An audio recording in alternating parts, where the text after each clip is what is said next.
बाबा जी प्रणाम। बाबा जी, मेरे एक प्रश्न का जवाब दें। नैनोवेस टेक्नोलॉजी क्या है जिससे व्यक्ति अमर हो जाएगा 2035-40 तक?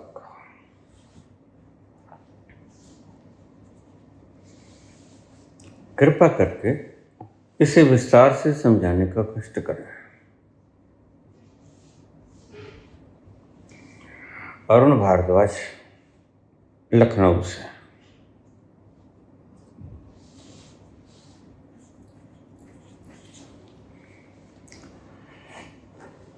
मनुष्य ने हमेशा जो भी चाहा है वो उसको अंधकार के गर्त में लेके गया है।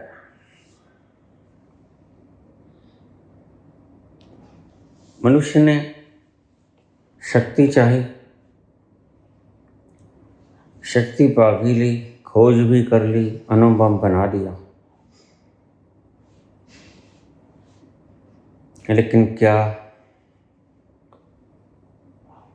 मनुष्य उस उच्चतम तल जिसे आनंद कहते हैं, जीने का मजा कहते हैं, वो उठा पाया?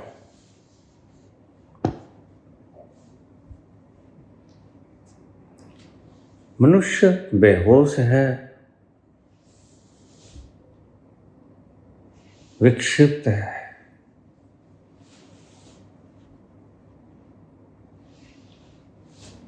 बेहोशी के क्षणों में वह क्या करता है उसे मालूम नहीं, और वह जो करता है उसके परिणाम क्या होंगे ये उसे मालूम नहीं।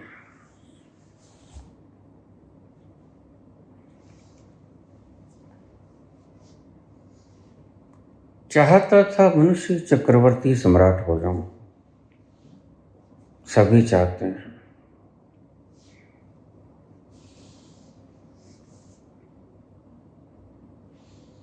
वह जो कोई एक बिरला चाहता है कि चक्रवर्ती सम्राट न हो, वरन शांत हो जाऊं, आनंदित हो जाऊं, वह कभी कभार कोई होता है इस धरती पर। तथागत की तरह आता है, ठहरता है और चला जाता है।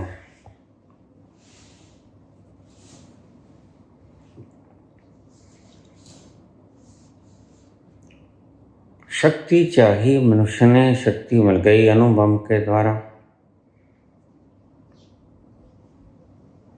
तुमने क्या चाहा, इसका परिणाम क्या होगा ये तुमने कभी सोचा नहीं।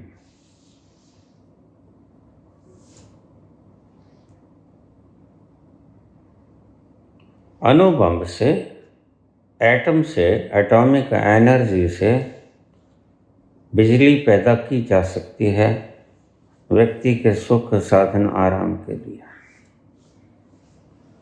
कारोबार चल सकते हैं, कारखाने चल सकते हैं, मनुष्य का जीवन सतर सुधर सकता है, आरामदायक हो सकता है। लेकिन क्या किया मनुष्य ने?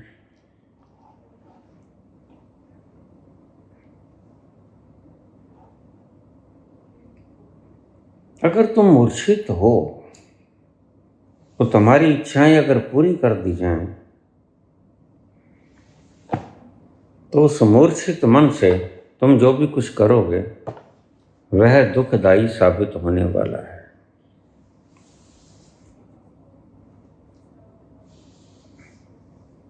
तुमने शक्ति मांगी, कुदरत ने तुम्हें शक्ति दे दी, और आज तुम उसका उपयोग कैसे कर रहे हो खुद ही देख लो। अकारण थोड़ी सी चिढ़ के कारण 2 साल से भी ज्यादा हो गए रशिया और यूक्रेन आपस में उलझ रहे हैं। रशिया बाप है, यूक्रेन बच्चा है उसका।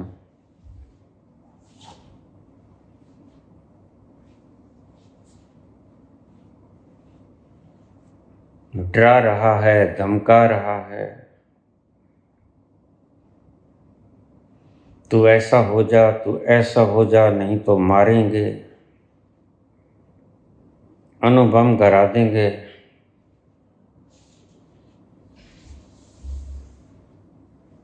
मूर्छित मन अगर कुछ पा भी ले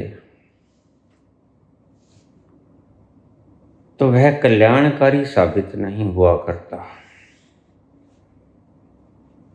वह विनाशकारी साबित होता है। शक्ति पाली तुमने, संपत्ति पाली तुमने, लेकिन संपत्ति पाके क्या हुआ? तुम दौलतमंद हो गए,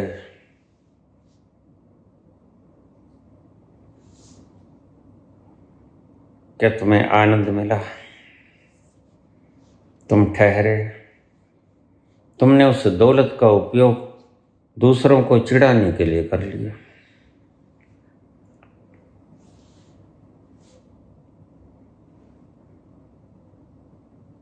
यही मूढ़ता है मानव मन की। इसलिए ऋषि कहते हैं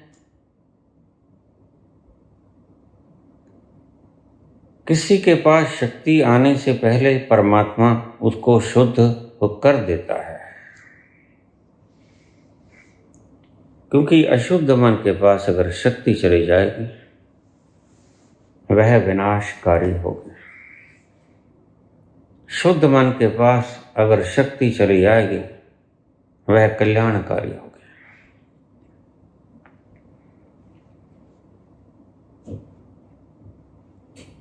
तुम मूर्छित रहे या मूर्छा में तो गए नहीं, जागे तो है नहीं। और ध्यान रखना, जागृति में कामना होती ही नहीं, सब कामनाएं मूर्छा की देन हैं। बेहोशी के क्षण में कामनाएं जन्म लेती हैं, परम होश के क्षण में कामनाएं होती ही नहीं।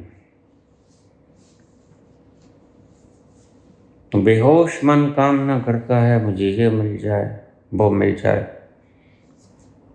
और उसे पता भी नहीं कि अगर ये मिल गया तो इसका परिणाम क्या होगा।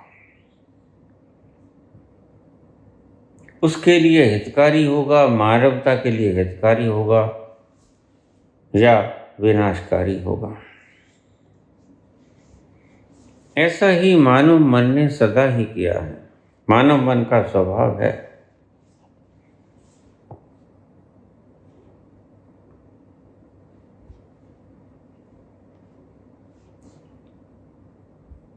शक्ति चाहिए, शक्ति योग्य व्यक्तियों से निकलकर राजनीतिज्ञों के हाथ में चली गई और राजनीतिज्ञ अव्वल दर्जे के पागल होते हैं।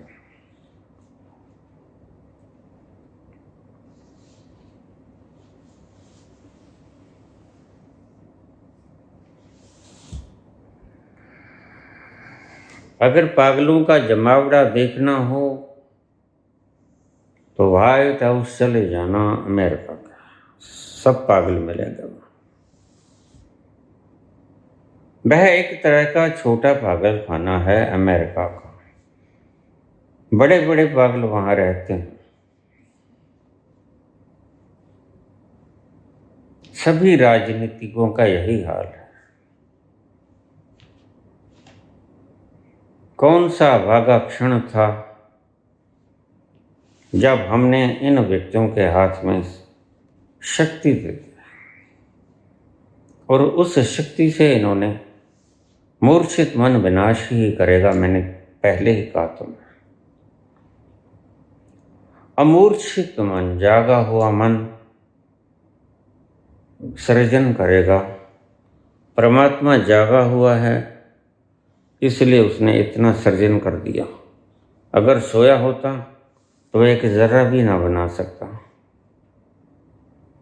ये सारी सृजना हुई उसके जागने के कारण, जो वृहद मालिक है संसार का। अगर वो सोया रहता एक जरा भी ना बनता।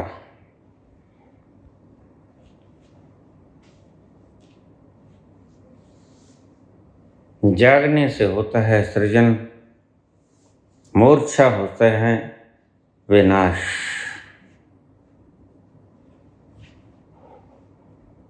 और तुम्हारी दिक्कत यह है कि तुम मूर्छित रहना चाहते हो और शक्ति भी मांगते हो।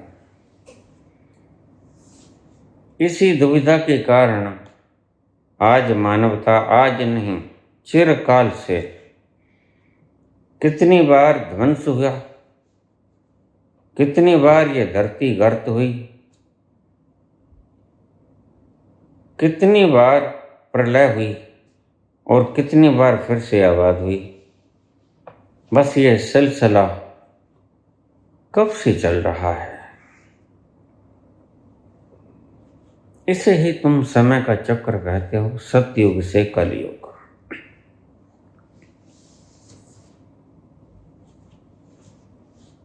मूर्छित मन को शक्ति देना विनाश का हेतु है। परमात्मा के दो काल होते हैं,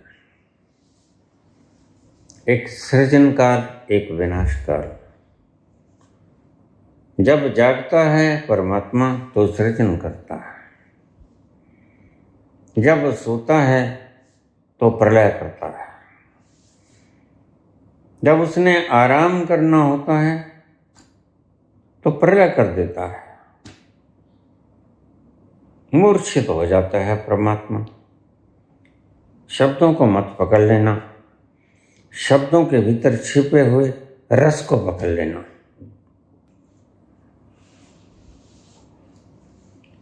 मैं थोड़ा थोड़ा एस्ट्रोलॉजी पे भी काम कर लेता हूँ, बचपन से मैंने सीखी है। एक दिन एक महाशय मेरे पास आया, मुझे कहने लगे बाबा एक बात का जवाब दो। ये देव सो जाते हैं, देव उठ जाते हैं, देव उठनी ग्यारस, देव शयनी ग्यारस, ये क्या है? क्या परमात्मा भी सो जाता है? परमात्मा भी उठ जाता है? क्या माजरा है?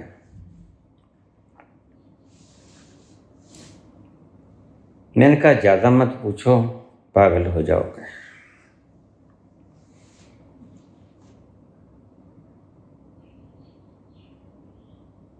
ज़्यादा सवाल जवाब करने से व्यक्ति पागल ही हो जाया करता है, इसलिए सवालों से बचना।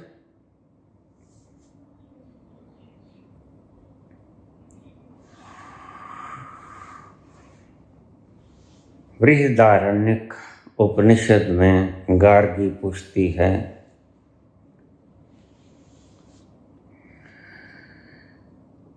हे याज्ञवल्क्य, यह सारा संसार किस पर निर्भर है? ये किस पे खड़ा है? तो याज्ञवल्क्य ने कहा, हे गार्गी, यह सारा संसार आकाश पर खड़ा है। लेकिन गार्गी तो शास्त्रार्थ के मूड में थे। गार्गी ने कहा, याज्ञवल्क्य, फिर ये आकाश किस पर खड़ा है? याज्ञवल्क्य भांप गए, क्योंकि प्रश्न वो है जिसका कोई जवाब नहीं, और अगर तुमने कभी जवाब ढूंढने की चेष्टा की तो निश्चित ही तुम पागल हो जाओगे।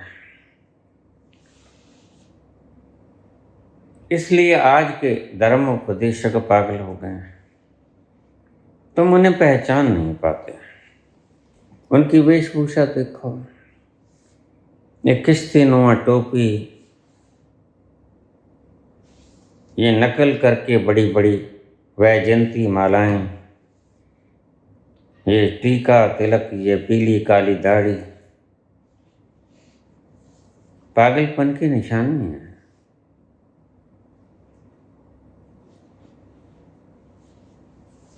जो उसके बारे में सवाल करेगा उसका पागल हो जाना निश्चित है। अवश्यम भावी रूप से वह पागलपन हो जाएगा। वह विराट चारों तरफ देखो, अगर तुम्हारे पास आंखें हैं तो। दिन के उजाले में देखो, अमावस्या के अंधेरे में देखो, चांद तारों को देखो, ग्रह तारे नक्षत्रों को देखो, सूरज और अन्य अन्य ग्रहों को देखो। झलबलाते हुए तुम्हें असंख्य तारे आसमान में निरावलंब खड़े हुए पाएंगे।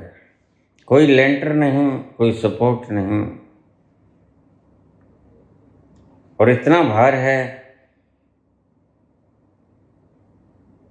इतना भार है कि पृथ्वी से 12-12, 15-15, 2-2 हजार गुना ज्यादा बड़े,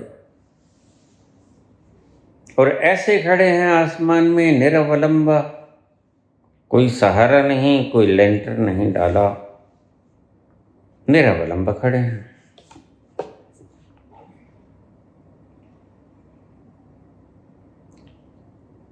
लेकिन ये पागलपन नहीं तो और क्या है कि तुम कहते हो कि ग्रेविटेशन के कारण ये खड़े हैं। जवाब तो ठीक है, लेकिन बात तो ये है कि ग्रेविटेशनल फोर्स ऑफ अट्रैक्शन बनाई किसने? What's the cause behind it? Who is the creator of this gravitational force? ये तुमने कभी सोचा नहीं। बस तुम यूरेका यूरेका करना जानते हो, और तुम्हारे पल्ले कुछ है नहीं। मिल गया, मिल गया, बस खोज को तुम कहते हो मिल गया। बना कैसे? अगर तुम इसकी खोज करोगे कैसे बना, तो तुम पागल ही हो जाओगे। यही बात याज्ञवल्क्य कहते हैं बृहदारण्यक उपनिषद में, हे गार्गी, आगे मत पूछो, तुम्हारा दिमाग खंड विखंड हो जाएगा, तुम भ्रष्ट हो जाओगी, फट जाएगा तुम्हारा दिमाग, चुप हो जाओ। यह क्रोध न था, यह चेतावनी थी, वार्निंग, मत पूछो, क्योंकि इसका कोई उत्तर है ही नहीं। और जो लोग उत्तर देने में इतने उतावले रहते हैं, वो जानते नहीं कि उसका कोई उत्तर नहीं, ना मिला है ना कभी मिलेगा। सब जान लोगे, लेकिन ये ना जान पाओगे ये बनाया किसने, कैसे बना जान लोगे। इलेक्ट्रॉन है, प्रोटॉन है, न्यूट्रॉन है, इन चीजों के आपसी मिश्रण से बनी है। ये है केमिकल फॉर्मुलेशन। लेकिन बनाया किसने यह नहीं पता चलेगा। यहां पर होती है असली परीक्षा, क्योंकि बनाया किसने, यही है सवाल। बना बना तो हम मुद्दतों से देखते चले आते हैं,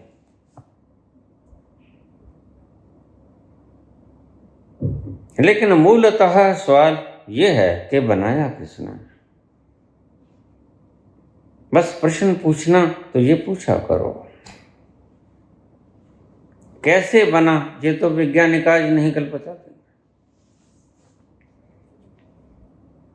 जो चीजें कल उगड़ी न थीं आज उगड़ गईं।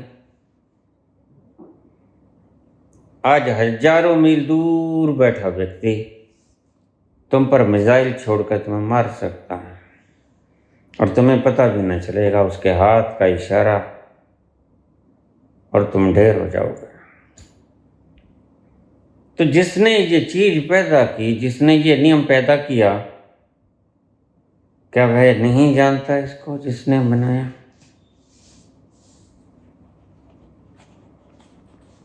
तुम कहते हो ये संसार को परमात्मा कैसे होल्ड कर सकता है?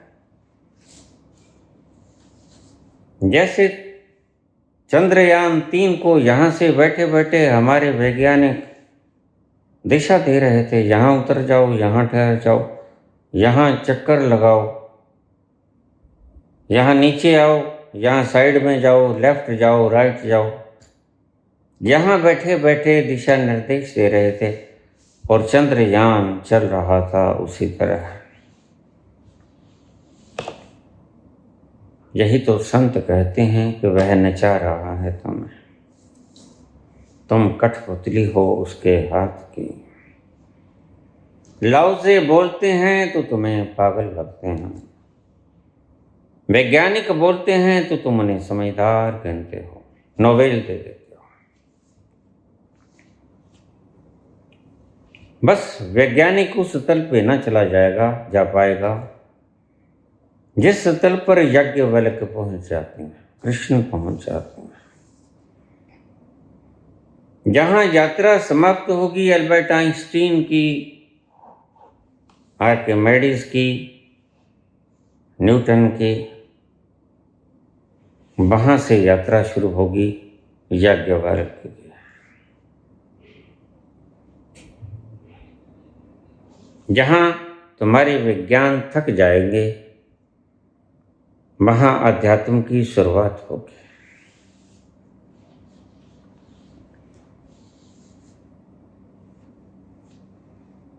तुमने शक्ति मांगी, तुम्हें शक्ति मिल गई, इतनी शक्ति मिल गई और तुम ये जाके चंद्रमा पे भी पटक सकते हो, और इतना भारी बम बना सकते हो, वहां जाके चंद्रमा पे पटक के यहां आ जाओ, बस चंद्रमा भ्रष्ट कर जाएगा, खंड विखंड हो जाएगा।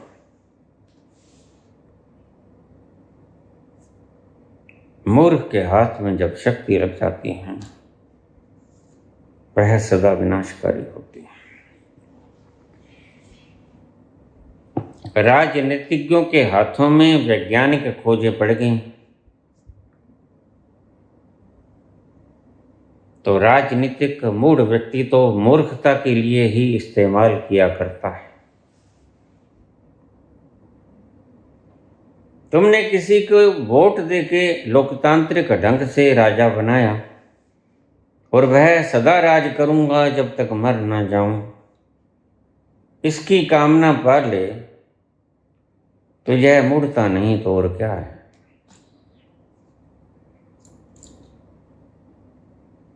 भला कल का किसी को भरोसा है?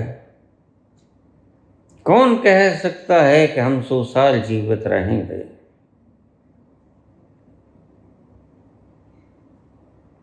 आने वाले कल की तुम्हें खबर नहीं, सामान 100 बरस का, पल की खबर नहीं।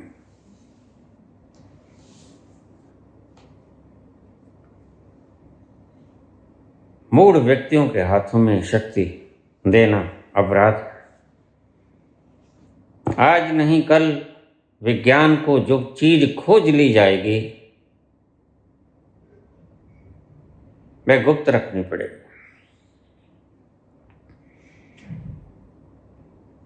और इन अंधे लोगों से बचाना पड़ेगा कि कहीं ये शक्ति का स्रोत उनके हाथ में ना लग जाए। इनके हाथों में वो शरारती अंदाज है कि सोने को हाथ लगाई माटी हो जाए। ये राजनीतिज्ञ कहलाते हैं।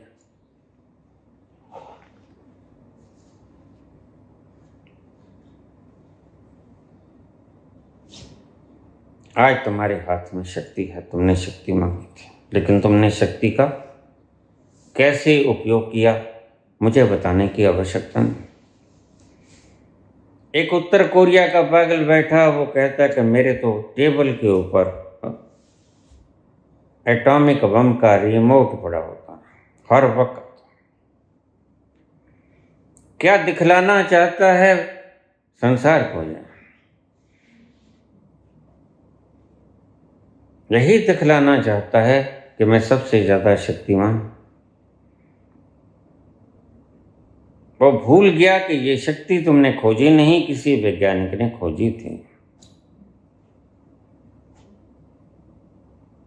तुम मात्र मूढ़ता के कारण इसको दुरुपयोग कर रहे हो। शक्ति का उपयोग सदुपयोग होना चाहिए, भलाई के लिए, कल्याण के लिए होना चाहिए। परमात्मा ने इसलिए बनाई थी।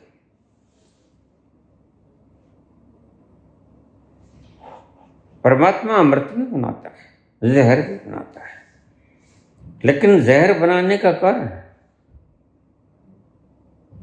जहर अच्छे भले व्यक्ति को मार सकता है। और दूसरा देखो, अगर तड़पता हुआ व्यक्ति हो, मेरे पास आ जाते हैं लोग,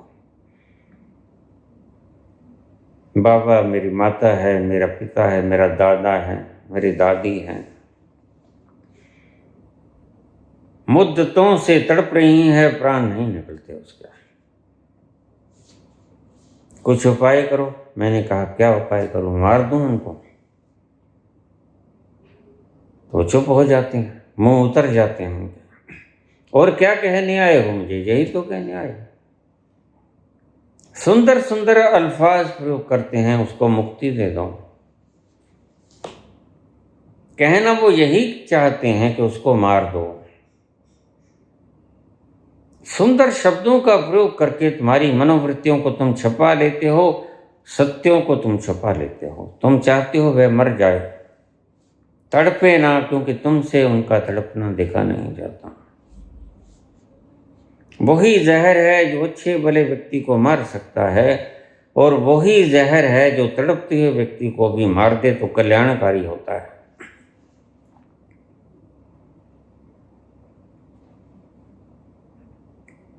ओशो डेथ बेड पे थे।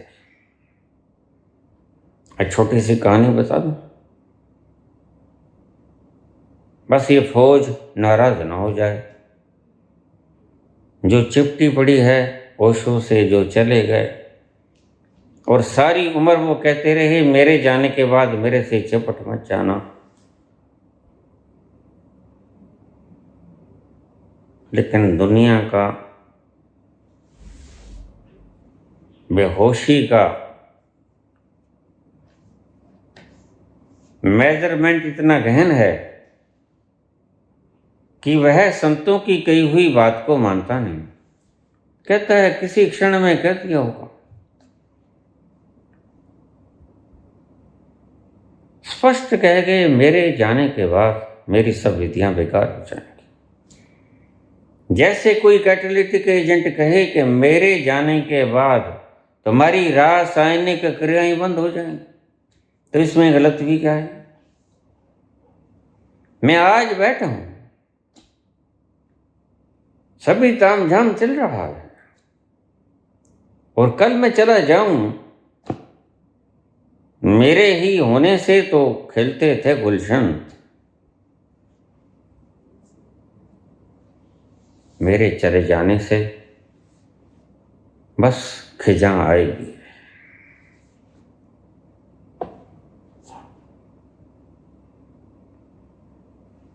छाती पीट पीट के कह गए मेरे जाने के बाद तुम प्रबुद्ध न हो सकोगे, छोड़ दो, मेरी बातों को याद रखना। लेकिन लोग आज साहित्य से चुपके बैठे हैं, क्योंकि तुम प्रबुद्ध होने के लिए गए ही नहीं थे वहां। तुम दुकानदार थे, तुम व्यापार के लिए गए थे, और तुमने, व्यापारियों ने आज संस्थानों पे कब्जा कर लिया। गाहे बगाहे तुमने ऐसी करामातें की कि तुम उन संस्थाओं पे काबिज हो गए। तुमने उनकी खोजों को बेच दिया, विकृत कर दिया। तो तड़प रहा था ओशो, डेथ बेड पे पड़ा। ओशो बोले मुझे पॉइजनस इंजेक्शन दे दो।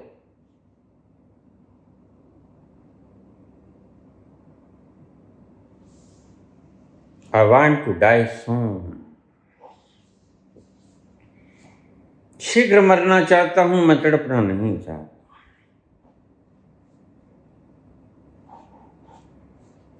उसको जहर का इंजेक्शन दे दिया गया, 10 मिनट के भीतर भीतर प्राण पखेर उठ गया। ये सब बंद कमरे में हुआ, आज तक किसी को मुश्किल नहीं लगी, उसका कोई साक्षी नहीं। ये तो कुछ लोग हैं जो दूसरे लोगों की खबर रखते हैं, वो तुम्हें कभी भी बतला सकते हैं कि क्या हुआ था, सत्य क्या था। और क्योंकि तुम उन संस्थाओं पे कब्जा करना चाहते थे, तुमने जल्दी की। तुम तो चाहते ही तो कैसे मार दें। तुमने जल्दी से उसकी लाश उठाई, बुद्धा हाल में रखी, बस इतनी देर में लकड़ियां छीनी गईं। इतनी देर के लिए तुमने दिखावे के लिए बुद्धा हाल में उसकी डेड बॉडी रखी। वह व्यक्ति जिसका संस्कार पूरे देश विदेश से उसके मानने वाले, उससे प्रेम करने वाले आके उसका अंतिम दर्शन करते हैं, उसके चरणों में अश्रु बहाते हैं, उसके पास आके प्रेम का रुदन रोते, उसकी याद में तड़पते हैं। 2 घड़ी वो मौका ही नहीं दिया तुमने। व्यापारी सदा डरता है मेरी पोल ना खुल जाए, और राजनीतिक व्यापारी इसलिए बुरी बातों को, गलत बातों को जल्दी से छिपाने के, उन्होंने छिपाने के लिए एक मीडिया रखा हुआ है। अगर कुछ गलत हो जाए जल्दी से छिपा देना, ऊंचे ऊंचे बोलने लग जाना, शोरगुल में सच छिप जाएगा, मिट जाएगा।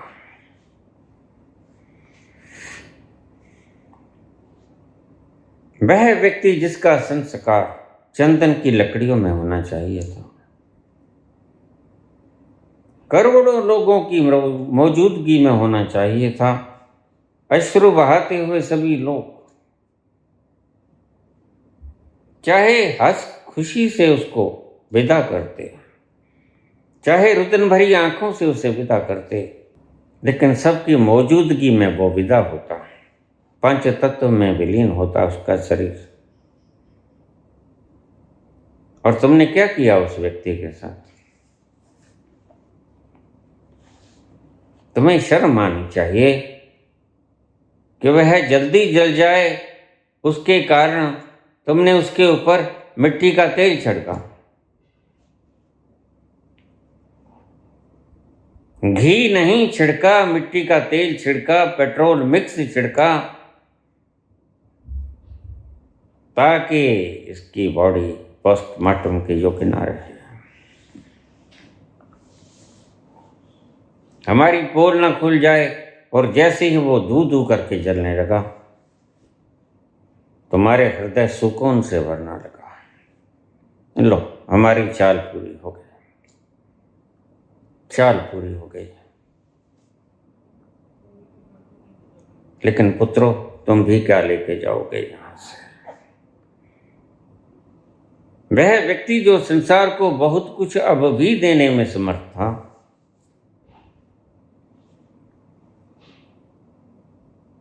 उसको तुमने कौड़ी के भाव मार दिया और यहां से विदा कर दिया, धक्के दे दिए उसे,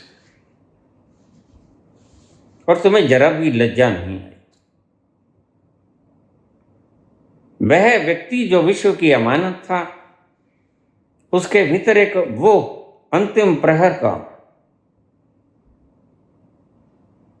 अनुभव छिपा था, उसको तुमने प्रकट नहीं होने दिया। बहुत सी चीजें थीं अभी जो नहीं बोल पाए थे ओशो, और सदा ही शेष रह जाती हैं, कोई कितना ही बोल जाए, क्योंकि वह अनंत है जिसके बारे में बोलने चले हैं, और अनंत को बोला नहीं जा सकता। अनंत सदा ही कुछ अनबोला रह जाएगा, और सही पूछो तो सब अनबोला रह जाएगा। कुछ बोला जाए ये गनीमत समझो।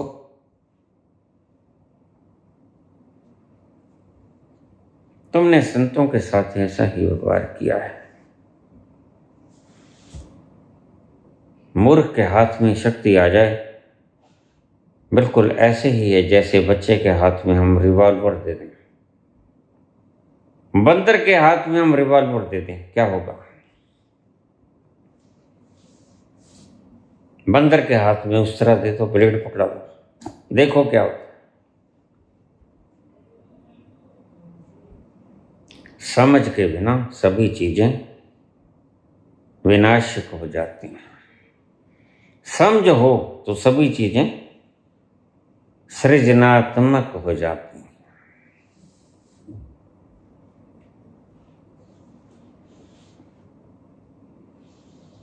हर व्यक्ति गुरूर में है।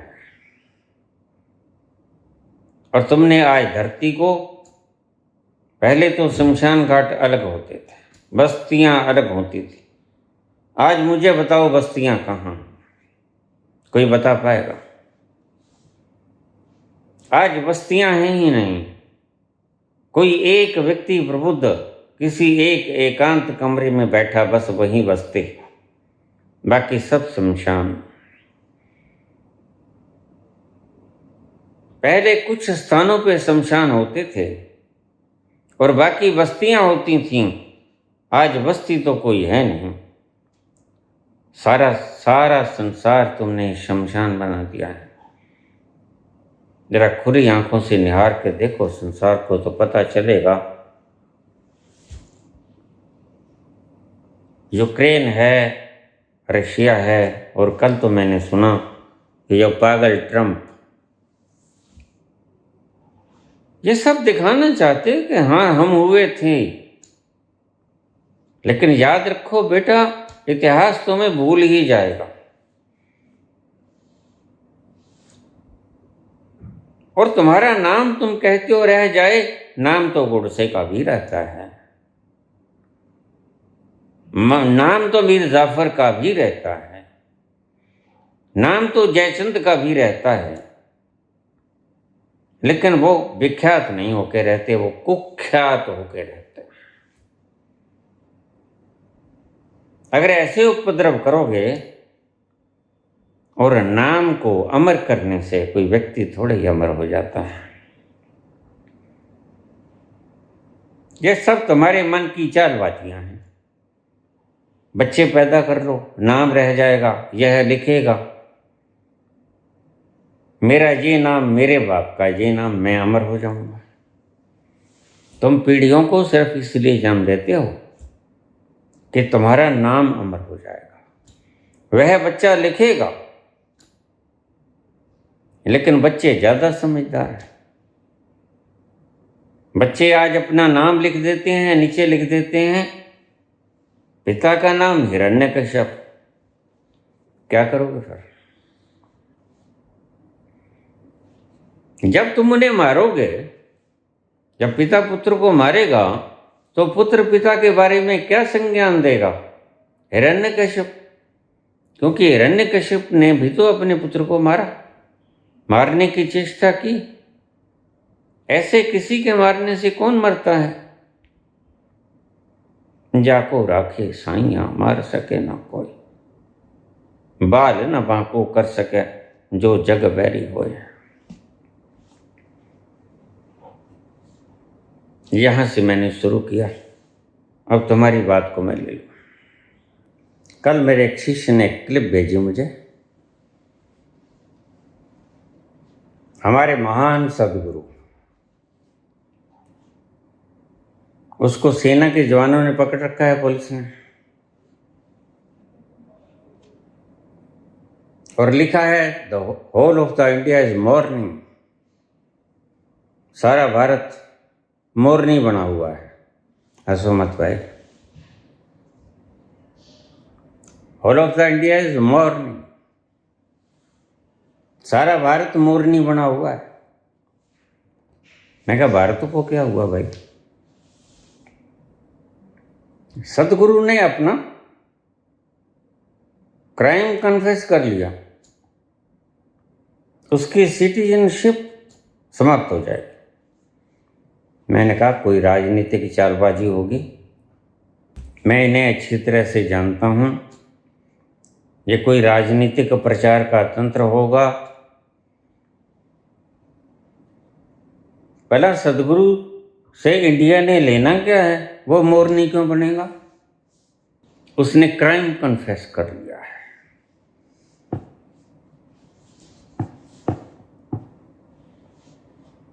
अब मैं क्या कहूँ,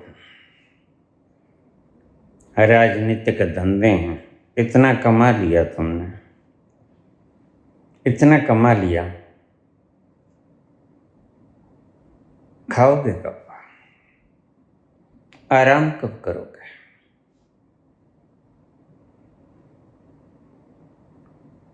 कोई थोड़ी बहुत अकल की बात भी कर लिया करो।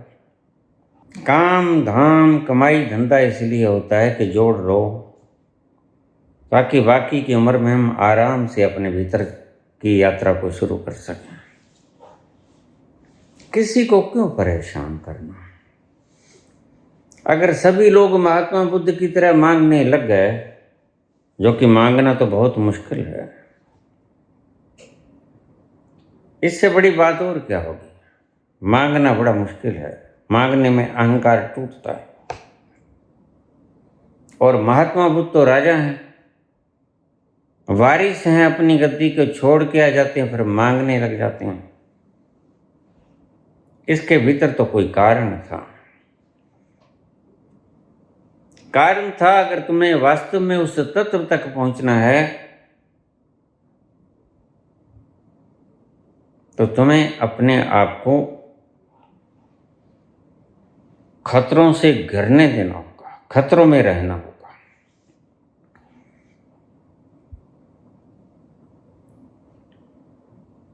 यह था रस उसका। जब तक तुम खतरों में नहीं गिरोगे तब तक वह तत्व नजर नहीं आएगा। जैसे थोड़े से जुगनू को देखने के लिए भयंकर काली रात का होना जरूरी होता है। जुगनू की चमक बहुत थोड़ी होती है, दिन में नजर नहीं आती। जुगनू की चमक दिन में नजर नहीं आती, रात के घोर अंधकार में, और वह भी अमावस्या की रात हो तो। घने मेघ हों, जरा भी कहीं से भी तारे की चमक ना आए।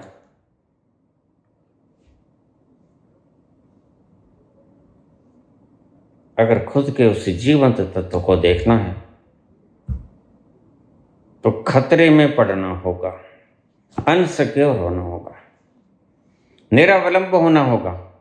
तुम अवलंबन ढूंढते हो और अवलंबन के तुम तरीके खोजते हो और साधन उपलब्ध करवाते हो।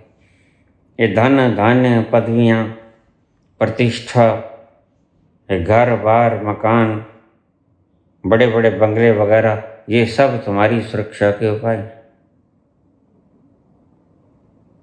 सब तुम सुरक्षित होना चाहते हो, कहीं ऐसा ना हो जाए, कहीं ऐसा ना हो जाए। और मेरी बात ध्यान से सुन लेना। जिसने अपने आप को सुरक्षित किया वह मर गया, जिसने अपने आप को असुरक्षित किया वह जीवित हो जाएगा। यह उल्टा काम है, लेकिन सत्य है। सत्य की परिभाषाएं यूं ही किया जाती हैं। अगर सत्य को ढूंढना है तो बुद्ध का बिल्कुल रास्ता सही है। You will have to be unsecure. और तुम देखो अपनी जिंदगी में जो भी कर रहे हो सब सिक्योर होने के लिए कर रहे हो। जीवन बीमा करा रहे हो, कार का बीमा करा रहे हो, अपना बीमा करा रहे हो, माल का बीमा करा रहे हो। तुम्हें पता नहीं है कि इससे बड़ी मूर्खता और कोई नहीं। क्योंकि इसकी बेस में you want to be secure. और सिक्योर होना बस अध्यात्म से दूर होना है। इसको एक फार्मूले की तरह ले लो। पहली बात है जो मैं अंडरलाइन करवा रहा हूं, सिक्योर होना अध्यात्म से दूर होना है, अनसिक्योर होना अध्यात्म के करीब जाना है। जैसे जैसे तुम अपने आपे तक पहुंचोगे, you will have to melt, तुम्हें पिघलना होगा, पिघलना होगा, पिघलना होगा उस पानी की तरह जो 100 डिग्री पे भाप बन जाएगा। और जैसे ही तुम बिल्कुल उसके करीब जाओगे, 100 डिग्री पे उबल जाओगे और फिर तुम उसमें मिल सकते हो। 100 डिग्री पे वाष्प बन जाता है, ट्रांसफॉर्मेशन होता है पानी में, लिक्विड टर्न्स इनटू गैस और हवाओं में उड़ जाता है, नाचता है, बादलों में जाके मेघ बनता है।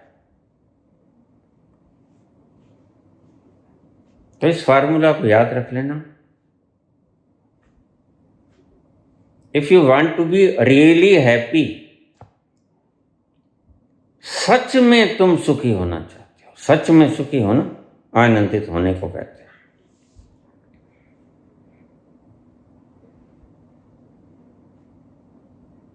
तुम्हें असुरक्षित होना होगा। बुद्ध बड़े समझदार थे। बुद्ध के भीतर परमात्मा उतरा या किसी गुरु ने बताया, भाग जाओ घर से ही जहां सब सुविधाएं, जहां सुविधाएं ना हो। दोपहर की मिल गई, सांझ को मिलेगी नहीं मिलेगी कंफर्म ना हो। यहां तो हुक्म चलता है, उंगली उठती है और आ जाता है सब कुछ। वहां चले जाओ जहां कोई पता नहीं।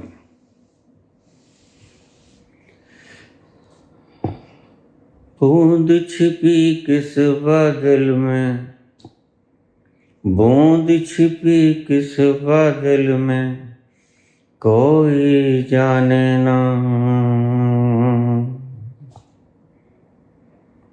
ओहरे ताल मिले नदी के जल में, नदी मिले सागर में, सागर मिले कौन से जल में, कोई जाने ना। ओहरे ताल मिले नदी के जल में, जहां शाम का भरोसा न हो। ईसा मांगते हैं, शाम का भरोसा नहीं। बुद्ध भी वहीं चले जाते हैं जहां शाम का भरोसा नहीं। बुद्ध पहले हुए, ईसा बाद में हुए। यह एक फार्मूला है। तुम्हारे बड़े बड़े महल अटारियां, साथ साथ सुरक्षा घेराव में चलना, तुम्हारा सुरक्षित होना एक बात निश्चित है, तुम आध्यात्मिक कभी नहीं हो पाओगे। आध्यात्मिकता का प्रचार लाख कर लो, सारी दुनिया, सारा भारत तुम्हारा गुणगान करने लगे, जय जयकार करने लगे, लेकिन तुम आध्यात्मिक कभी नहीं होगे। तुम राजनीतिक हो, संसारिक हो, संसारिक ही रहोगे, क्योंकि आध्यात्मिक होने के लिए असुरक्षा का होना अनिवार्य है। गांधी की तरह असुरक्षित। पटेल ने कहा तुम्हें मार देंगे, आज मैं स्पेशल आया हूं, मुझे भनक लगी है।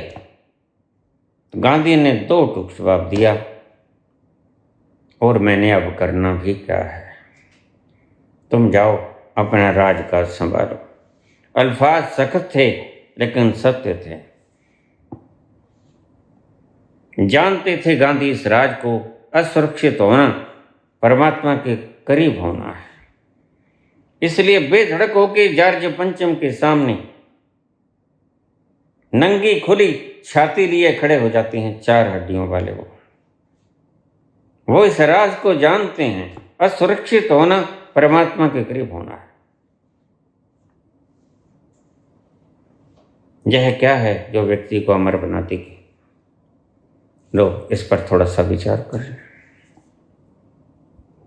बाबा, क्या है टेक्नोलॉजी जिससे व्यक्ति भविष्य में अमर हो जाएगा, मरेगा नहीं? हमारी मांसपेशियां एक विशेष उम्र के बाद घसती हैं, घसती तो सदा ही है, लेकिन रिपेयर हो जाती हैं। सरल भाषा में समझाऊंगा, क्योंकि प्रत्येक इस गूढ़ विद्या को, गहन विद्या को जानता नहीं, क्योंकि साइंटिफिक है। हमारी मांसपेशियां घिसती हैं, 30-40 वर्ष तक तो पता नहीं लगता, क्योंकि नहीं बनती रहती। तुम्हें पता है, जो तुम आज हो, तुम्हारे भीतर आज खून है, वह 1 महीने के बाद नहीं रहेगा, सारा बदल जाएगा। नहीं पता, वो सारा मर जाएगा, नया खून पैदा हो जाएगा, तुम्हें पता भी नहीं चलेगा। ऐसे ही हमारी मांसपेशियां घसती रहती हैं। मैं बोलता हूं, मांसपेशियां घस रही हैं। तुम रात को सो जाती हैं, भोजन और स्लीपिंग हमारी मांसपेशियों को फिर से सुचारू ढंग से चलने में योग्य बना देती हैं, रिपेयर करती है रात को प्रकृति हमारी मांसपेशियों को। और रिपेयर करने की एक सीमा है, उस सीमा के बाद आके रिपेयर होती नहीं। फिर तुम घसते ही चले जाते हो, घसते ही चले जाते हो। इसी को बुढ़ापे कहते हैं। फिर एक वक्त ऐसा आता है कि मांसपेशियां घिसती तो हैं, नई नहीं बनती, और जब नई नहीं बनती, घसती ही चली जाती हैं, और इतनी घस जाती हैं कि व्यक्ति उठने के, बैठने के, बोलने के और सांस लेने तक के योग्य नहीं रहता। इतनी भी नहीं शक्ति बचती कि हृदय भी धड़क जाए, उसे ही मृत्यु कहते हैं। सरल भाषा में मैंने तुम्हें समझा दिया। तुमने कुछ भी किया, मैं कहता हूं राम राम करो, राधे राधे करो, तुम्हारी मांसपेशियां घिसेंगी। करते रहो, करते रहो, you will feel yourself energylessness. Energylessness, ये रात को सो जाओगे, फिर से वो तुम्हारी भीतर की प्रकृति इसको रिपेयर कर देगी, सुबह उठोगे तरोताजा। लेकिन कुछ उम्र तक ये होगा, उसके बाद बननी कम हो जाएंगी, घिसनी ज़्यादा हो जाएंगी। फिर उसके बाद बननी बंद हो जाएंगी, घिसनी ही घिसनी रह जाएंगी। फिर क्या होगा, घिसती ही चली जाएंगी, घिसती ही चले जाएंगी, और एक दिन हो जाएगा शून्य, शक्ति नहीं बचेगी, मांसपेशी नहीं बचेगी। तुमने कभी संत को देखा, सियाराम जी को? सबने देखा होगा शायद। बस अभी पिछले कुछ दिन पहले ही उन्होंने अंतिम श्वास ली थी। कहीं दिखता था कि इनके शरीर के ऊपर मांस हो, फिर भी थोड़ा सा मांस था, लेकिन मैं उसे देख के सदा ही कहता, बस अब घस गई हैं सारी, अब जय श्री राम बोलने वाले हो। और एक दिन वो आ गया, जय श्री राम हो गया सियाराम जी का। बाबा जी प्रयाण कर गए। बस यही है प्रक्रिया। विज्ञान क्या करेगा, घिसना बंद कर देगा। और परमात्मा क्या करता था? परमात्मा के पास ये ऑप्शन था कि उसने तुम्हारे कर्मों का भुगतान करना है। कर्मों का भुगतान करने के लिए जब तुम्हारा शरीर घिस गया है और भुगतान अभी बाकी है, तो वो तुम्हें इस घर से उठा के नए घर में डाल देता है। लो भाई, इस घर में भुगत लो, कर्म भोगने अभी बाकी। यही बात कही है भगवान कृष्ण ने दूसरे अध्याय में, वासांसी जीर्णानि यथा विहाय नवानि गृह्णाति नरो प्राणी तथा शरीराणि विहाय जीर्णा अनन्यानि संयाति नवानि देहि। जैसे पुराने वस्त्र त्याग कर तुम नए वस्त्र ग्रहण कर लेते हो, वैसे ही आत्मा पुराने शरीरों को त्याग कर नए शरीर ग्रहण कर लेती है। बस यही व्यवस्था है, सरलतम रूप से बताया जाए तो। विज्ञान क्या करेगा? इन घिसती हुई मांसपेशियों को रोक लेगा, घिसने नहीं देगा, या तुरंत वापस नहीं बना देगा, दोनों में से कोई उपाय करेगा। ठीक है, ये तो हो गया, मनुष्य कभी नहीं मरेगा, नहीं मरेगा। ऐसे काल भी आए हैं इस धरती पे जब मनुष्य की, मानव की उम्र हजारों साल तक थी। आज भी कहानियां हैं, सत्य नहीं है, कहानियां हैं। ये भगवान राम ने 10,000 साल तक राज किया, लेकिन ये इंगित करता है कि कभी जमाना था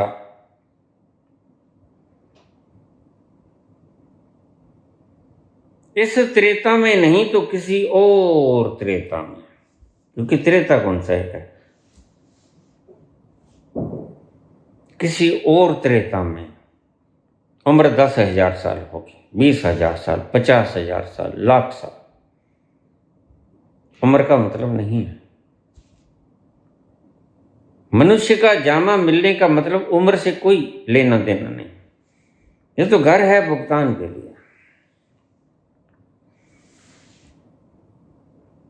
तुमने शरीर को मार लिया, लेकिन तुम्हारे अभी कर्म भोग बाकी हैं, तो परमात्मा या कह लो प्रकृति तुम्हें नया जामा दे देगी, नया शरीर दे देगी। तुम्हारा भुगतान नहीं रोकेगी वो, कर्मों का भुगतान तुम्हें करना ही पड़ेगा। बस यही व्यवस्था है, इसको सूक्ष्म ढंग से तुम समझ लो। तुम 10,000 साल जियोगे तो एक ही शरीर में, एक ही घर में वो भुगतान करवा देगा सारा। लेकिन अगर तुम 100 साल 50 साल जीते हो तो उसके लिए उसको 200 जन्म चाहिए तुम्हें भुगताने के लिए। 200 जामे बदलने पड़ेंगे तुम्हें, भुगतान वो करवा देगा। उसके पास ये फार्मूला है। इस घर में तुमने कुछ कर दिया, ये घर टूट गया, ढह गया, वो तुम्हें नया मकान दे देगा, वहां जाके भुगतान। लेकिन बात तो कर्मों के भुगतान की है। इसके पीछे जो कारण है वो कर्मों का भुगतान है। शरीर मिलता है कर्मों के भुगतान के कारण। शरीर बाद में आता है। पहले रचो प्रारब्ध, पाछे मिलो शरीर। पहले प्रारब्ध को भोगने के लिए शरीर मिलता है, प्रारब्ध कर्म को भोगने के लिए या नए कर्म करने के लिए। तुम न करो तो ज्यादा अच्छा है, भुगत जाएंगे जल्दी, इसी शरीर में भुगत जाएंगे। तुम करोगे तो भाई स्वतंत्र हो, ना उसके घर कोई कमी है। दाता दे लेंदा थक पा, जुगा जुगंतर खाई खा। उसके पास कोई कमी नहीं है। सूरज चमकता रहेगा, और अगर ये सूरज खत्म भी हो गया तो उसके पास सूरजों की भी कोई कमी नहीं। किसी और ग्रह नक्षत्र पे तुम्हें जन्मा देगा वो। यहां बड़े विशाल विराट विराट ग्रह मैंने देखे हैं, लिखी लिखाई सुनी सुनाई बात मैं कभी नहीं किया हूं। मैंने देखे हैं और मैंने बहुत बार बोले भी हैं। तो मत मानो, क्योंकि तुमने देखा ही नहीं। तुम्हारा मानना सिर्फ काल्पनिक होगा। जब तक न देखूं अपनी नैनी, तब तक न मानूं गुरु की कहनी।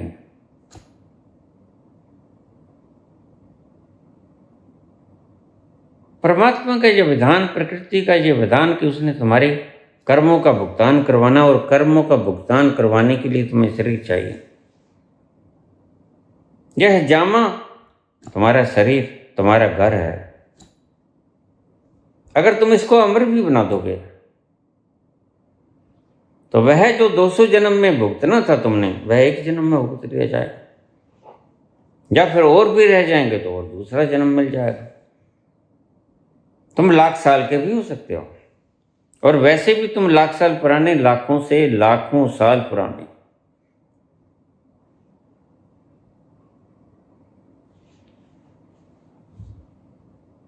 पाताला पाताल लख, आगासा आगास, ओढ़क ओढ़क पाल थके, वेद कहणिक बात। सहस सहस 18 किरण कतेबां असुलो इकतात। लेखा होय तो लिखिए, लेखा होय विनाश। लाखों पाताल, लाखों आकाश, लाखों भोग, उसके घर कोई कमी है? और तुम्हारे घर में कमी ही कमी है, उसके घर में कोई कमी नहीं। उसके पास प्रचुर से भी अधिक मात्रा में है। तुम्हारा खत्म हो जाता है, उसका कभी खत्म नहीं होता, और वो कभी चुकता नहीं। तुम अपने जैसा ही उसे समझते हो मलंग। वो मलंग नहीं, वो शहंशाहों का शहंशाह है। उसके घर कभी चुकता नहीं।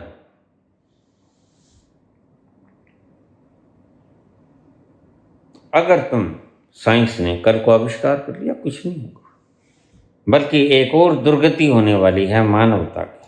उसको मैं आगाह कर दूं तुम्हें, साइंस को अपना काम करने दो, वह रुकेगा नहीं। तुम आज एक छोटे से जीवन के भीतर मेरे पास रोज 4-5 केस आ जाते हैं, बाबा अरदास कर दो कि ये मर जाए। तुम मरने से नहीं डरते, मेरी बात समझ लो। तुम मरने से नहीं डरते, असल में तुम्हें पता ही नहीं है इसके पीछे कारण क्या है असली। तुम मरने से बिल्कुल नहीं डरते, तुम डरते हो मरने में जो दुख होता है, दर्द होता है। तुम सदा दर्द से डरते हो, और यह असंभव है कि तुम चेतन भी हो जाओ और दर्द भी ना हो। बस यही बात बिगड़ जाती है। तुम मृत्यु से कभी कोई नहीं डरता। मेरे पास रोज कमेंट आते हैं, बाबा मेरा सिर ले लो,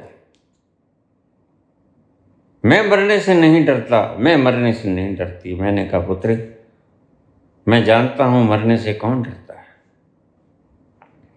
बात मरने से डरने की नहीं है, बात मरने में जो दुख होता है, तकलीफ होती है, कष्ट होता है, क्लेश होता है, उसकी बात है। तुम डरते हो दर्द से, तुम मरने से कौन डरता है? रात को रोज मरते हो तुम मरते नहीं हो रात को। जब तुम सो जाते हो 6-7-8 घंटे, जितनी देर सोए रहते हो, मरते नहीं हो? बिल्कुल मरते हो। मरने में क्या घबराना होता है? मरने से कोई नहीं डरता। डरता है सिर्फ उस दर्द से जो मृत्यु के वक्त ऑपरेट करती है प्रकृति। करने दो। जो साइंस, देखिए उसके संसार में क्या नहीं है, जो तुम सोच भी नहीं सकते आज, वो तुम कल कर दिखाओगे। जैसे आज तुमने एआई बना लिया, रिमोट दबाओ, दूर बैठा व्यक्ति 10,000 5,000 किलोमीटर पर एक्यूरेट निशाना उसके सिर पे लग सकता है, धड़म से मर जाएगा वो, कभी तो बाहर निकलेगा। और तुम यहां से मिसाइल फेंको, सीधी उसके सिर के ऊपर लगेगी। आदमी की औकात क्या रह गई आज? तुम जहाज में जा रहे हो, मिसाइल छोड़ दी, सीधी तुम्हारे जहाज में लगेगी। बचने को जगह कहां? तुम हर वक्त असुरक्षित हो, लेकिन सुरक्षित होने की कामना करते हो। सुरक्षित तुम हो नहीं। अगर ये कुछ हो गया तो कोई हैरानी की बात नहीं है। 200 जन्म की जगह परमात्मा को निवृत्त हो जाएगी प्रकृति एक जन्म देकर। ठीक है, इसमें भुगतते जाओ। यह मुस्तकिल घर मिल गया तुम्हें। आज भी ऐसी इमारतें खड़ी हैं जो हजारों साल पुरानी हैं। शाहजहां के वक्त का ताजमहल आज है। बहुत सी इमारतें हैं इजिप्ट के, ये ढांचे आज खड़े हैं, ये हजारों वर्ष पुराने हैं। इनमें मम्मीज रखी गई हैं। ये कब के बने हैं? तो पुराने घर हैं, मुस्तकिल हैं, दूसरे की जरूरत नहीं पड़ी। अगर तुम्हें मुस्तकिल शरीर मिल जाए तो प्रकृति का काम थोड़ा कम हो जाएगा। लेकिन बात यह है कि शरीर मिलता है तुम्हें भुगतान के कारण, ऐसे कोई शरीर नहीं मिलता। फिर एक संकट आने वाला है दुनिया के सामने। फिर तुम बीमार हो जाओगे। फिर व्याधियों को कैसे रोकोगे? आज कोरोना जैसे छोटे छोटे रोग तुमसे रुकते नहीं। कैंसर का सही इलाज तुम खोज नहीं पाए। फिर उसके घर बीमारियों की भी तो कोई घाट नहीं है। कब थे कोरोना ये? पहले तो टीबी को, ट्यूबरकुलोसिस को ही, क्षय रोग को ही राज रोग कहा जाता था। राजाओं को होता था और आज हर किसी व्यक्ति को हो जाता है। तुम उससे ज्यादा चतुर बनने की चेष्टा करोगे, लेकिन तुम ज्यादा चतुर हो नहीं। यही बाबा ने कहा है, सहस सियाणपा लख होवे ता एक न चले नाल। तुम्हारे साथ तो एक भी नहीं चलेगी। तुम 1000 समझदार हो जाओ, तुम 1,00,000 समझदार हो जाओ, तुम्हारे काम तो एक भी ना पड़ेगी। तो तुम मृत्यु को जीत सकते हो, बिल्कुल जीत सकते हो। कोई इसमें आश्चर्य होने वाली बात नहीं है। बस प्रकृति का काम थोड़ा सा कम हो जाएगा। तुम्हें रोज रोज शरीर देना पड़ता है। एक बार शरीर दिया, चलो 1,00,000 साल तक छुटकारा, ठीक हो गया। लेकिन फिर क्या होगा अगर कोई मरना चाहे? बात तो ये है कि अगर तुम्हें जीवन में खुशी ना मिली, जैसा आज माहौल है, जैसे तुम्हें शक्ति मिली थी और आज दुनिया नर्क बन के रह गई है, क्योंकि समझदार तो यहां है नहीं, मूर्ख हैं। ये धरती मूर्खों की धरती है और मूर्खों के हाथ में कोई भी कला आ जाए, सोना आ जाए, वो माटी कर देंगे। मूर्खों का ये उसमें चमत्कार होता है। मूर्खों का सोना उनको दे दो, वो मिट्टी कर देंगे। कोई भी कला उनके हाथ लग जाए, मिट्टी हो जाए।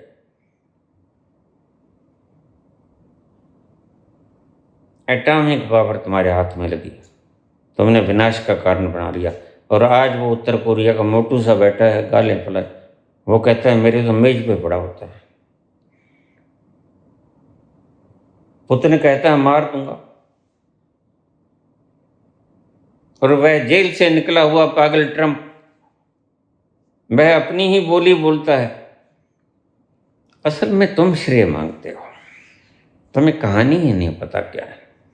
हर व्यक्ति छोटा बड़ा श्रेय मांगता है। वो कहता है फिर मैं तो रह गया, मैं आया भी था, किसी को पता नहीं लगेगा। तो पता लगना चाहिए। अरे भाई, जिनको पता लगेगा वही नहीं रहेंगे कल को। जिनके सामने तुमने छाती चौड़ी की, वो भी कहाँ रहने वाले हैं? एक एक करके सब विदा हो जाएंगे। अज टुरिया किसे कल टुर जाना, अज टुरिया किसे कल टुर जाना, दुनिया एक सरां, जो बनिया सो मिटना, आखिर रहना रब दा नाम। जो सा आवे समझ गणिमत, जो सा आवे समझ गणिमत, होर सा की कहना, होर सा की कहना, तुम्बा जिंदड़ी दा, जिंदड़ी दा सदा नी वजदियां रहना, तुम्बा जिंदड़ी दा। एक दिन तार ने टुट जाना ए, एक दिन तार ने टुट जाना ए, जद डाढ़े वस पैना, तुम्बा जिंदड़ी दा सदा नी वजदियां रहना, तुम्बा जिंदड़ी दा सदा नी वजदियां रहना। कल को तुम अमर हो जाओगे, बिल्कुल अमर हो जाओगे। शरीर अमर हो जाएगा, बिल्कुल हो जाएगा, लेकिन दर्द होगा, बीमारियां होंगी, फिर इसका भय ना सताएगा, मृत्यु का भय फिर भी सताएगा।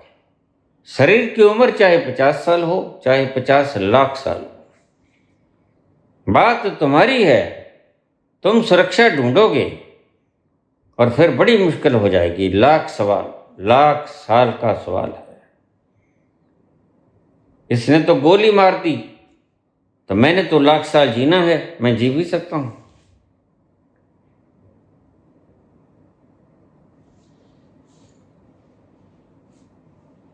मर्ज बढ़ता ही गया ज्यों ज्यों दवा की। तुम करते जाओ खोजें। आज मेरे पास लोग 20 आते हैं, 30 आते हैं, और फला मरना सन पड़ा है, बाबा कोई अरदास कर दो। कल को 20-30 हजार आएंगे रोज। वह मरना सन पड़ा है, उसका फरियाद कर दो।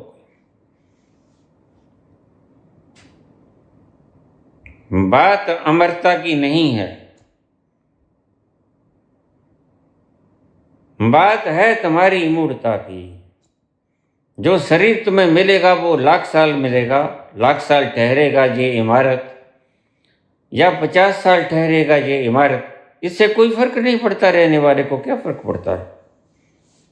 बात तो ये है कि तुमने जान लिया कि मैं शरीर के भीतर बैठा हुआ एक मुसाफिर हूं। वैज्ञानिक बेचारे रात भर दिन जागते हैं, तुम्हारे लिए खोज करते हैं कि तुम किसी न किसी तरह सुखी हो जाओ। लेकिन मैं वैज्ञानिकों से कहता हूं, तुम लाख कोशिश कर लो, इन मूढ़ों को अकल नहीं आएगी। क्योंकि इन्हें जो चाहिए, मानवता को जो चाहिए, वो साइंस नहीं दे सकेगी। साइंस के बलबूते की बात ही नहीं है। तुम जो भी कुछ खोजोगे, तुम खोजोगे सोना, तुम खोजोगे हीरा, ये बना लेंगे। ये ऐसे मूड हैं, ये बना लेंगे माटी बना लेंगे। तुम खोजते चले जाओ, तुम देखना ये खोजों को कैसे माटी कर लेते हैं। बिल्कुल 1 लाख, 2 लाख, 50 लाख साल व्यक्ति की उम्र तुम कर सकते हो। लेकिन फिर तुम देखना, फिर तुम मरने के इंतजाम ढूंढोगे। कल को बाजार में गोलियां बिकेंगी, सड़कों पे, चौराहों पे, केमिस्ट ड्रगिस्ट की दुकानों पे लिखा होगा, यहां आराम से मरने की दवाई मिलती है। मेरी इस बात को नोट कर लेना। फिर तुम मरना चाहोगे, मृत्यु नहीं आएगी। आज ही ऐसा जमाना आ गया, फिर तुम मरना चाहोगे। क्यों? क्योंकि तुम्हारी अभिलाषा पूरी नहीं हो गई। ये जो लोग आज तुम कहते हो अभाव में कर लिया, यूं कर लिया, जिनके पास सब कुछ होता है वो भी फंदा लगा लेते हैं। जिंदगी बेकार नजर आती है। और लाख साल की जिंदगी कर दोगे, 50 लाख साल की जिंदगी कर दोगे, जिंदगी बेकार है, नजर आती नहीं है। जिंदगी की वास्तविकता है कि वह बेकार क्योंकि यह झूठ है। तुम शरीर हो नहीं, और शरीर को अपना मान लिया है। ये मान्यता ही तुम्हें दुख देती है। फिर इस दुख की तुम अवधि 100 साल कर लो या 100 लाख साल कर लो, क्या फर्क पड़ता है। सुखी होगे तब जब तुम मूल इल्यूजन को पहचानोगे। और मूल इल्यूजन आज नहीं कल तुम्हें पहचानना ही होगा, क्योंकि वो तुम्हारी जरूरत है। असली खुराक तुम्हारी वो है, टू नो दाय सेल्फ। तुम आखिर हो कौन।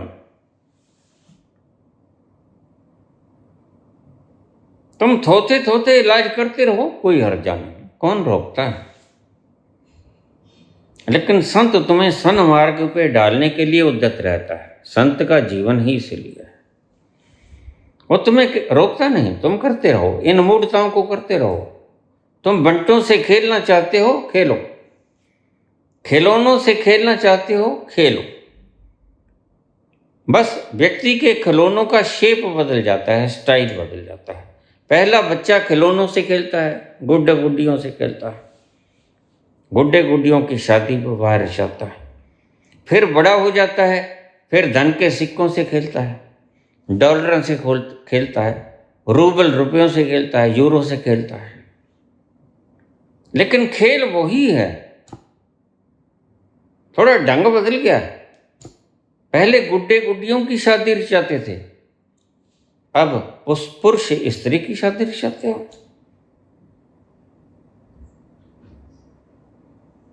भेद कुछ पड़ा नहीं है।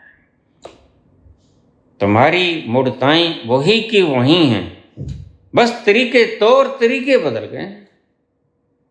आज भी तुम बंटे ही खेल रहे हो, वरना इन सिक्कों में रखा है।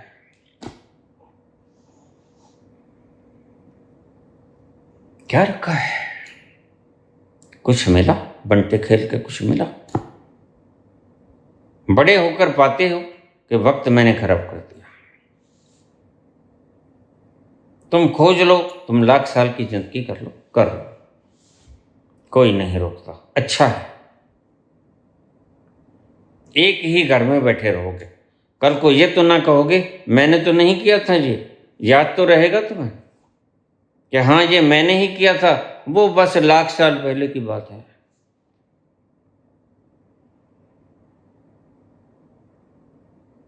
फिर तुम किसी को गुनाहगार न बता सकोगे, फिर तुम्हें पता होगा ये मैंने किया है। लेकिन एक बात ध्यान में रखना, अमृतत्व देने वालों विज्ञान को, तुम्हारी ये मान्यताएं, तुम्हारी ये खोजें मूढ़ों के हाथों में जैसे ही आएंगी, मूर्खों के हाथों में जैसे ही आएंगी, वैसे ही माटी हो जाएंगी। और फिर केमिस्ट एंड ड्रगिस्ट की दुकानों के बाहर लिखा होगा, यहाँ आराम से मरने के लिए दवाई मिलती है।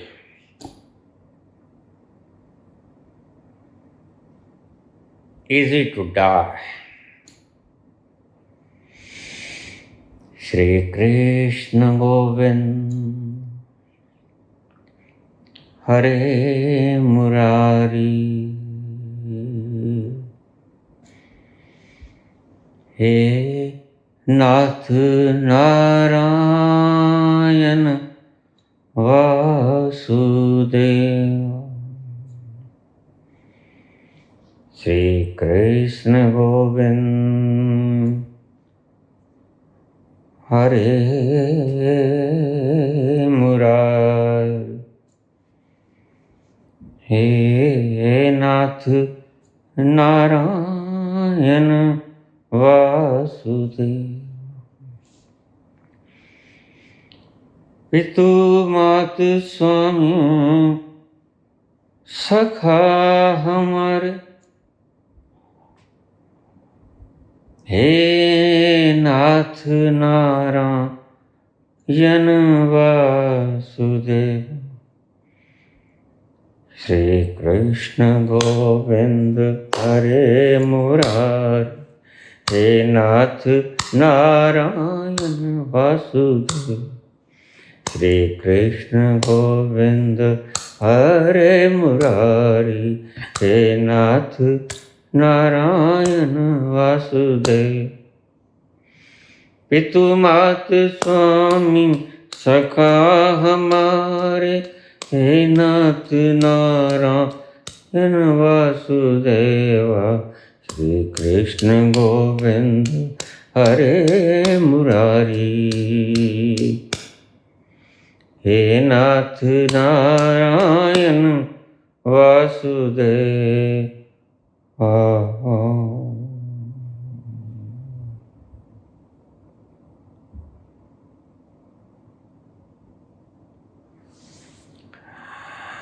धन्यवाद आपका।